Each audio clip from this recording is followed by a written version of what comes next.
আচ্ছা বলো তো উটের প্রধান খাদ্য কি? হ্যাঁ আমি জানি তোমরা অনেকেই জানো যে কাঁটা, মানে ক্যাকটাস। উট এই ক্যাকটাস জাতীয় ফলকে, মানে এই কাঁটাযুক্ত ফলকে মহা আনন্দে খায়, কোনো ব্যথা যন্ত্রণা ছাড়াই। কিন্তু এই ক্যাকটাস কি আমরা বা অন্যান্য প্রাণীরা কেউ খেতে পারবে? মানে উট যেরকম মহানন্দে সেটা খেয়ে নেয়, এত কাঁটা থাকা সত্ত্বেও অন্যান্য প্রাণীরা কিন্তু এই ফলটিকে খেতে পারবে না। কিন্তু আজকের দিনে দাঁড়িয়ে না আমার কিছু লোককে এই উটের মতন মনে হচ্ছে। আরজি করে যে ঘটনাটা আমাদের প্রত্যেকের বুকে ক্যাকটাসের কাঁটার মতো বিঁধে আছে। আর কিছু কিছু কন্টেন্ট ক্রিয়েটারের কাছে জানো এটা কোনো ব্যাপারই না, এতটাই স্বাভাবিক। তারা স্বাভাবিকভাবেই তাদের দৈনন্দিন যে ভিডিও তারা বানিয়ে থাকে সেরকমই বানিয়ে যাচ্ছে। দেখো আমার চ্যানেল কিন্তু খুব একটা বেশি বড় না, আমি যদি এই মুহূর্তে ভিডিও না বানাই ক্ষতিটা আমারই। কিন্তু এই মুহূর্তে আমি যে ধরনের কন্টেন্ট বানাই আমি কিন্তু সেই ধরনের কন্টেন্ট ছাড়তে পারছি না, কারণ আমার বিবেকে লাগছে। কারণ যে ঘটনাটা ঘটেছে তারপর থেকে যা যা কাণ্ড বা যা যা ঘটনা আমাদের সামনে আসছে, তারপর থেকেই মনের মধ্যে একটা বড্ড অস্থিরতা আমাদের প্রত্যেকের মধ্যে রয়েছে।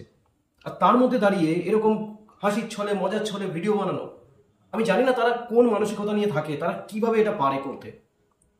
আজকে যদি আমরাই নিজেরাই সচেতন হতে না পারি তাহলে আর বাকিদের দোষ দিয়ে কি হবে? আমি জানি না এটা কি হচ্ছে, কি চলছে। এইভাবে কি সত্যি আমরা কোনোদিনও সেই বোনটির জন্য বিচার চেয়ে আনতে পারবো? আরে আমরা নিজেরাই তো সেই দাবিটাকে পাকাপোক্ত জোরদার করতে পারছি না। আমাদের প্রত্যেকের একটা নৈতিক দায়িত্ব থাকে, যেহেতু আমাদেরকে মানুষ বলা হয়, আমাদের মান আর হুঁশ দুটো থাকা দরকার। আর যেখানে আমরা নিজেরাই নিজেদের মনুষ্যত্ব হারিয়ে ফেলছি, তাহলে আর আমরা কিসের মানুষ? কিন্তু একটু এইখান থেকে না ভেবে এখান থেকে ভাবো, দেখবে সেই বোনটি, আমাদের আরজি করে সেই ডাক্তার দিদি যাকে এইভাবে অকালে চলে যেতে হলো, এরকম নৃশংস খুন হতে হলো, দেখবে সে বিচারটা ঠিকই পাবে যদি এই আওয়াজটা আমরা প্রত্যেকে তুলতে পারি। যাই হোক, শুধু এটুকুই চাইবো যাতে আমাদের সেই বোনটির সুবিচার খুব দ্রুত আমরা পাই, আর আমাদের এই আওয়াজ যেন বিফলে না যায়। সত্যি যেন আমরা জাস্টিস পাই। নিজে যে মানুষ সেটার প্রমাণ দাও।